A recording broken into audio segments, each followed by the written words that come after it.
दोस्तों, Indian railway finance corporation limited यानी IRFC की बात करें, स्टॉक के अंदर आज भी शानदार तेजी है। कल भी हमने काफ़ी अच्छी तेजी देखी थी और जैसे ही बाजार ने पॉजिटिव माहौल बनाना शुरू किया, स्टॉक फिर से दौड़ना शुरू हो गया और वहीं से एंट्री का मौका मिला जहां पे हमने ऑलरेडी डिस्कस किया था कि आपको 28 के आसपास एंट्री करनी चाहिए। बिल्कुल वहीं से स्टॉक ने बाउंस बैक दिया है।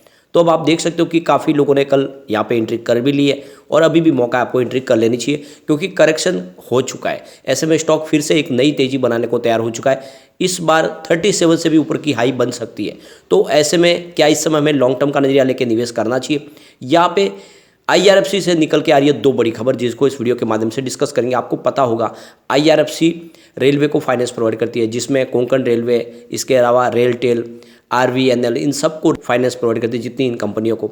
तो आप समझ सकते हो कि बिजनेस इनका काफ़ी अच्छा है क्योंकि एक तो गवर्नमेंट को इनको टैक्स चुकाना नहीं पड़ता है। तो यहाँ पे बहुत सारी अपडेट है जिनको डिस्कस करेंगे और जानने की कोशिश करेंगे क्या इस समय में आईआरएफसी में इन्वेस्टमेंट करना चाहिए। सबसे पहले अगर बाजार की बात करें तो अभी लगभग 3 बजे के आसपास का टाइम है। बीएसई सेंसेक्स 60,956 के स्तर के आसपास है। 390 पॉइंट की ज़बरदस्त तेजी है, यानी 0.64% बीएसई सेंसेक्स अभी फिलहाल आपको दौड़ता हुआ दिखाई देगा। अच्छी बात यह है कि जैसे जैसे मार्केट क्लोजिंग की तरफ बढ़ रहा है, तेजी का माहौल बनना शुरू हुआ, ये अच्छी बात है। यानी जो क्लोजिंग है वो अच्छी खासी ऊपर हो सकती है। आप ये समझ ही सकते हो कि बाजार में इस समय काफ़ी खरीदारी का मोड अच्छा है क्योंकि जिस तरह से कोविड का इफेक्ट दिखाई दे रहा था, जिस तरह से मामले बन के आ रहे थे, यहाँ पे इंडिया को देख के जहाँ से हमारे डॉक्टरों ने जब हमें विश्वास दिलाया कि हिंदुस्तान में ऐसी कोई सिचुएशन नहीं बनेगी। इसके अलावा हिंदुस्तान के जितने हॉस्पिटल है वो भी तैयार हो रहे।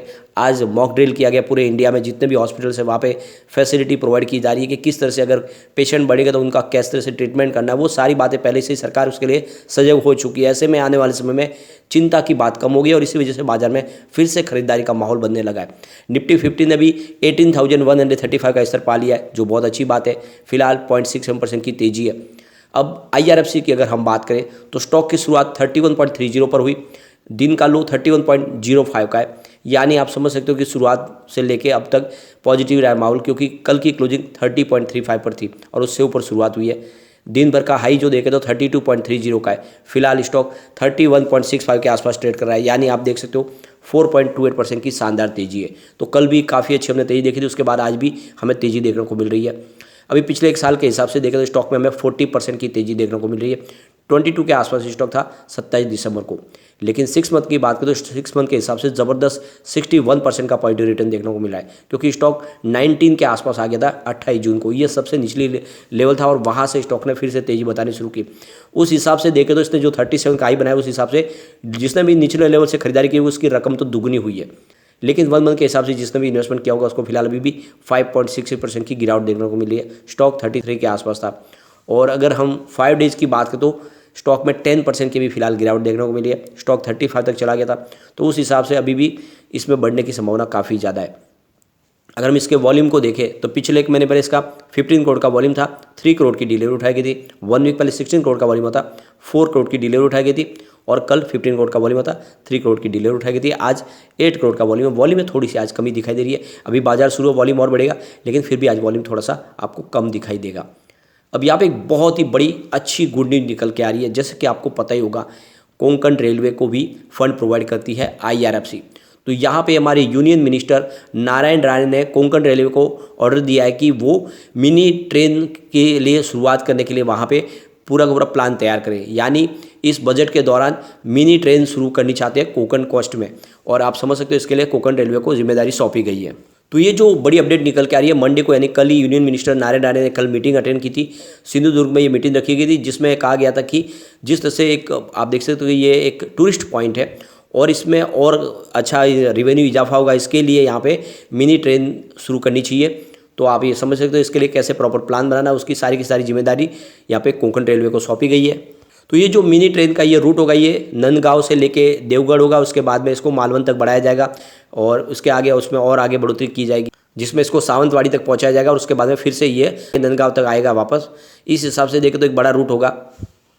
तो इस बजट में इसके ऊपर ऐलान हो सकता है, यानी एक बड़ा कोंकण रेलवे को प्रोजेक्ट मिलने वाला है। यहाँ पे आरवीएनएल को लेकर भी एक बड़ी अपडेट निकल के आ रही है। आरवीएनएल को सूरत मेट्रो फेज 1 का प्रोजेक्ट मिला है और ये जो प्रोजेक्ट है ये 198.93 करोड़ रुपीज़ का है। जो यहाँ पे RVNL ने जीता है। अब आप ये समझ ही सकते हो कि ये जो भैसान ट्रेन मेंटेनेंस डिपो का जो टोटल जो मेट्रो फेज का कामकाज होगा यह 19.26 किलोमीटर का है और ये भैसान से लेकर सरौली स्टेशन के बीच में होगा। इसके बीच में अगर आप देखें तो 18 एलिवेटेड स्टेशन होने वाले हैं, दूसरे ब्रिज वगैरह बनेंगे। तो ये बड़ा प्रोजेक्ट है जो RVNL को मिला है और ये जो प्रोजेक्ट है ये इनको 20 महीनों में पूरा करना है, यानी अप्रैल 2022 तक शुरुआत होगी और इसको 20 महीनों के अंदर इसको पूरा कर लेना है। तो आप देख सकते हो कि इसका फ़ायदा भी IRFC को मिलेगा क्योंकि RVNL को भी फंड प्रोवाइड रेलवे जितना है वो सारा IRFC करती है। इसके अलावा अगर आप देखें तो RVNL में आज भी गिरावट का माहौल बना और पिछले 2 दिन से तेज़ी के बावजूद भी स्टॉक थोड़ा नीचे दिखाई दे रहा है क्योंकि काफ़ी ज़्यादा स्टॉक दौड़ चुका है। अब यहाँ पे थोड़ी सी थकावट दिखाई दे रही है। आज RVNL की बात करें तो स्टॉक 63.50 के आसपास है जहाँ पे 0.31% की गिरावट है। वैसे स्टॉक देखें तो पिछले 6 महीने में बहुत ज़बरदस्त दौड़ चुका है, करीब 108% का अभी भी पॉजिटिव रिटर्न दे रहा है। 30 के आसपास स्टॉक था 6 महीने पहले, अभी फिलहाल 63 के आसपास है, यानी दुगुना से ज़्यादा रिटर्न अभी भी मिल रहा है। लेकिन 1 मंथ के हिसाब से बोले तो स्टॉक में 20% की गिरावट हो चुकी है। 80 के आसपास स्टॉक था, अभी फिलहाल 63 के आसपास है। वैसे आपको पता होगा 84 का इसने हाई भी बनाया था, तो ऊपर के लेवल से लगभग 20 रुपये टूट चुका है स्टॉक। अब सिर्फ 5 डेज़ की भी बात करें तो 14% की गिरावट है। तो ये समझ सकते हो कि अभी RVNL जितना तेज़ी से दौड़ा था उसके हिसाब से यहाँ पे प्रॉफिट बुकिंग की वजह से स्टॉक थोड़ा सा नीचे दिखाई दे रहा। एक बड़ी अपडेट और निकल के आ रही है यहाँ पे पुणेकर्स के लिए, एक बड़ी गुड न्यूज है। देख सकते हो कि अकोडी रेलवे स्टेशन पे 56 दुकान फूड कोर्ट बनने जा रहा है PCMC की तरफ से। ये देख सकते हो कि इससे पहले इंदौर में इसकी शुरुआत की गई थी, अब यहाँ पे अकोडी रेलवे स्टेशन पे भी ये फूड कोर्ट बनने जा रहा है जिसमें हर तरह की फैसिलिटी होगी। और आप ये समझ सकते हो पिंपरी चिंचवड म्यूनसिपल कॉर्पोरेशन इसको तैयार कर रहा है और आप ये समझ सकते हो इसका जो बजट है वो 3.70 करोड़ रुपीज़ का है। तो हर रेलवे स्टेशन के ऊपर मॉडर्न टेक्नोलॉजी से निर्मित अभी अलग अलग तरह के फूड कोर्ट बनाए जा रहे हैं जिसमें हर तरह की फैसिलिटीज़ होंगी। तो ये आप समझ सकते हो कि बहुत सारे रेलवे के लिए प्रोजेक्ट अब शुरू हो चुके हैं और आने वाले समय में बहुत सारे प्रोजेक्ट है जो भी पाइपलाइन में है। आने वाले बजट में बहुत सारे अनाउंसमेंट होने वाले हैं। रेलवे के लिए बहुत सारा बजट है जो लगातार बढ़ने वाला है। ऐसे में IRFC का कामकाज बढ़ता जाएगा। ये आप समझ लीजिए कि ये जिस तरह से लगातार अपडेट निकल के आ रही, डेली रेलवे के लिए नए प्रोजेक्ट हमारे सामने आ रहे हैं, उससे एक बात तो समझ में आ रही है कि रेलवे का जो कामकाज है और बढ़ने वाला है। सरकार ने एक तरह से ठान लिया है आने वाले समय में 300 से 400 नई वंदे भारत ट्रेन आने वाली है। तो आप समझ सकते हो कि यहाँ पे बहुत सारा निवेश होने वाला है। ऐसे में आपको भी नजरिया लॉन्ग टर्म का लेके निवेश कर लेना चाहिए। आने वाले समय में IRFC आपको मालामाल कर देगा। सबसे अच्छी बात है इसकी रेटिंग में काफ़ी ज़्यादा सुधार हो चुका है। आप देख सकते हो इसकी मास्टर जो रेटिंग है वो 5 स्टार में से 3 स्टार की रेटिंग आ चुकी है। इसके अलावा इसकी EPS स्ट्रेंथ 5 स्टार में से 4 स्टार की रेटिंग बता रही है। बायर डिमांड 5 स्टार में से 4 स्टार की रेटिंग है जो काफ़ी शानदार है। इसके अलावा इसकी प्राइस स्ट्रेंथ भी 5 स्टार में से 4 स्टार की रेटिंग निकल के आ रही है और अगर इसकी ग्रुप रैंक देखें तो 5 स्टार में से 3 स्टार की रेटिंग है। कुल मिला के इसकी रेटिंग बहुत अच्छी है जो इशारा है कि इसमें आपको इन्वेस्टमेंट करना चाहिए। इसके अलावा देखिए इसके शेयर होल्डिंग पैटर्न में तो आपको प्रमोटर की होल्डिंग 86.36% दिखा देगी जो गवर्नमेंट की। आने वाले समय सरकार इसकी जो 11% की एक्स्ट्रा होल्डिंग है उसको किसी प्राइवेट प्लेयर को बेचेंगे और इसके लिए अभी फिलहाल समय है वो 2024 में बेचेंगे। तो OFS आने की कोई संभावना नहीं है। इसके अलावा यहाँ पे म्यूचुअल फंड अपनी होल्डिंग को बढ़ाया। देख सकते हो Q1 में 2.04% की होल्डिंग थी जो फिलहाल 2.17% होगी। तो म्यूचुअल फंड ने अपनी होल्डिंग को बढ़ा दिया है। इंश्योरेंस कंपनी की होल्डिंग अनचेंज यानी 1.22% की होल्डिंग है जो 2 क्वार्टर से बनी हुई है। फॉरेन पोर्टफोलियो इन्वेस्टर यानी FI ने भी अपनी होल्डिंग को बढ़ाया। 1.02% की होल्डिंग थी Q1 में जो फिलहाल 1.05% हो गई है। तो यहाँ पे FI ने भी अपनी होल्डिंग को बढ़ाया।